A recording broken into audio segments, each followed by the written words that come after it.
মার্কিন president Donald Trump এতদিন পর্যন্ত একটা যুদ্ধবিরতির জন্য চাপ প্রয়োগ করে এসেছেন রাশিয়াকে।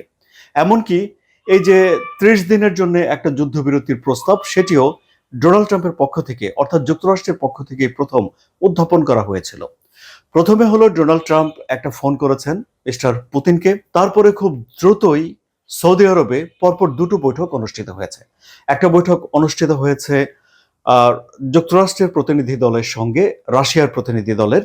আরেকটা বৈঠক অনুষ্ঠিত হয়েছে যুক্তরাষ্ট্রের প্রতিনিধি দলের সঙ্গে ইউক্রেনের প্রতিনিধি দলের।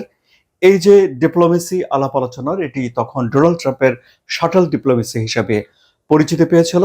এবং ইউক্রেনের সঙ্গে আলাপ আলোচনা করার সময় ৩০ দিনের একটা সর্বাত্মক যুদ্ধবিরতির প্রস্তাব তোলা হয় যুক্তরাষ্ট্রের তরফ থেকে, যা ইউক্রেন লোফে নেয়। মিস্টার পুতিন প্রথমে এই চুক্তি মেনে নেওয়ার পক্ষে এক ধরনের ইতিবাচক কথা বললেও তিনি নানান শর্তের জালে এসে সেই যুদ্ধবিরতিটিকে ঠেকে দিয়েছিলেন।